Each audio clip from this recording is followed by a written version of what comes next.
Kita menuntut DPR agar mempercepat untuk RUU perampasan aset, di mana hari ini mereka digaji dengan tinggi, tapi kebijakan-kebijakan yang harusnya pro terhadap rakyat dia tidak lakukan.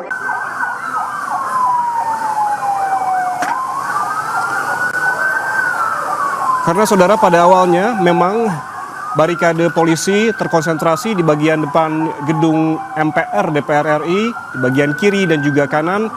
Baik barikade polisi maupun barikade beton disiagakan di bagian depan gerbang gedung MPR DPR RI.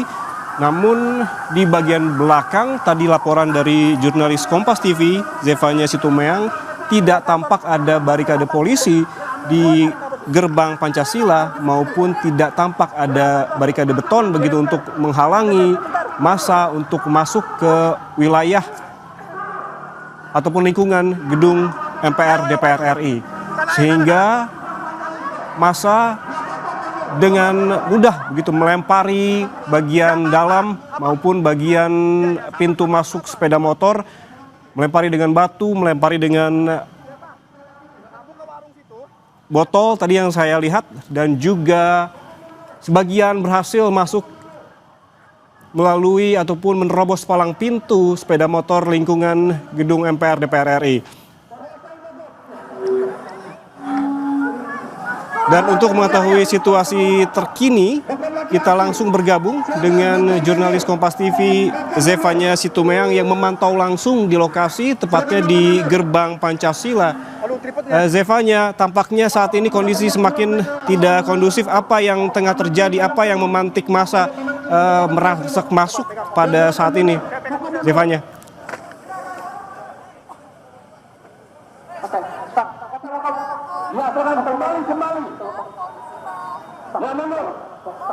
Oke, tampaknya ada kendala audio dengan jurnalis Kompas TV Zefanya Situmeang yang saat ini berada di gerbang Pancasila dekat lapangan tembak di belakang gedung MPR DPR RI.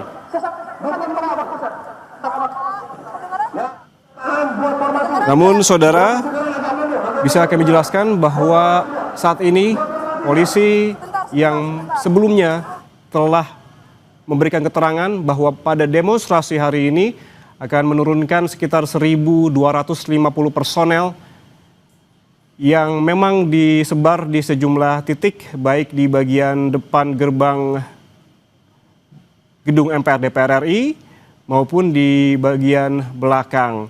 Namun jika melihat dari pagi, skema awalnya tampak polisi masih terkonsentrasi di bagian depan gedung MPR DPR RI, namun setelah dihalau oleh polisi karena terjadi kericuhan di bagian depan, massa bergerak menuju ke jalan di depan Senayan Park dan kembali bergerak ke bagian belakang, tepatnya di gerbang Pancasila ataupun lapangan tembak. Kita kembali ke jurnalis Kompas TV Zefanya Situmeang yang saat ini berada di gerbang Pancasila bagian belakang gedung MPR DPR RI. Zefanya, tadi kami melihat ada kericuhan di sana. Apa yang tengah terjadi, bisa dijelaskan Zefanya? Ya, Yan. Saat ini tadi memang polisi baru saja menembakkan gas air mata di belakang gedung DPR RI, tepatnya di area gerbang Pancasila. Saat tadi yang memang kondisinya sudah cukup rusuh di area belakang, tapi memang sejumlah massa tadi yang sudah mulai melempar-lemparkan sejumlah atribut ini sudah bergerak menjauh begitu ya dari gerbang Pancasila. Saat ini memang mahasiswa masih terus mengorasikan karena memang tadi mereka juga sempat mengingatkan kepada massa agar tidak terprovokasi dengan adanya provokator.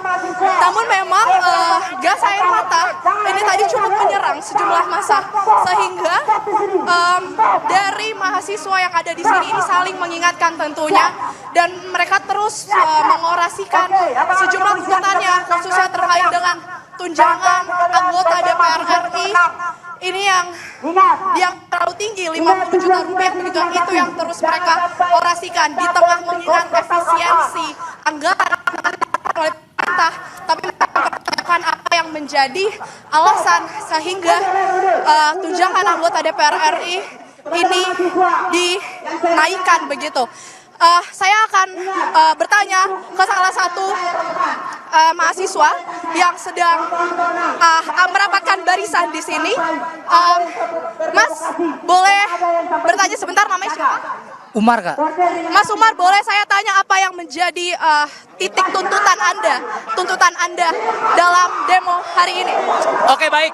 Kalau dari aksi kami hari ini, kami membawa nama KBM Uninda Berdobrak, di mana ada 12 tuntutan yang sudah kami konsolidasikan, yang mana diantaranya adalah kita menuntut DPR agar mempercepat untuk RUU perampasan aset, di mana hari ini mereka digaji dengan tinggi, tapi kebijakan-kebijakan yang harusnya pro terhadap rakyat dia tidak lakukan. Namun mereka mempercepat RUU yang pro terhadap oligarki sehingga mementingkan kepada oligarki itu sendiri.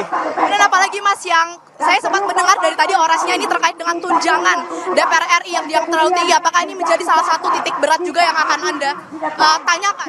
Oh iya benar. Kalau dilihat dari gaji DPR yang sangat tinggi, hari ini kami kampus pendidikan yang dimana banyak sekali guru honorer, pendidik-pendidik di Indonesia, yang mana masyarakat Indonesia yang anak-anaknya dari SD sampai perguruan tinggi itu masih banyak yang sulit mendapatkan akses pendidikan. Di mana juga ada guru yang masih digaji di bawah 1 juta yang sangat tidak layak untuk melanjutkan hidup. Tapi Dewan Perwakilan Rakyat ini yang kerjanya kita lihat hanya joget, yang kerjanya hanya tidur, dia melakukan seenak-enaknya, melakukan kebijakan-kebijakan yang menurut kehendak partai atau berpro terhadap oligarki. Baik, lantas apa yang menjadi harapan Anda dengan melakukan demonstrasi pada hari ini di gedung DPR RI? Apakah ada harapan yang mau disampaikan? Harapan kami, perwakilan dari DPR hadir menemui masa aksi. Karena kemarin statement daripada Bu Puan Maharani mengatakan, silakan datang ke gedung DPR, pintu terbuka lebar untuk menyampaikan kritik dan saran. Maka hari ini kita yakinkan, kita datang di sini dibuka. Namun kita lihat bersama-sama, kita dibenturkan dengan pihak kepolisian. Seperti itu. Ini apakah setelah hari ini akan ada aksi demonstrasi lagi? Karena kabar 28 Agustus ini akan demonstrasi. Kalau untuk turun aksi, kami akan terus bersama dengan Barisan Rakyat. Karena kami juga, kami mahasiswa memiliki bidang perguruan tinggi. Maka dari itu, ketika pemerintah tidak pro terhadap rakyat, kami Barisan Rakyat itu sendiri.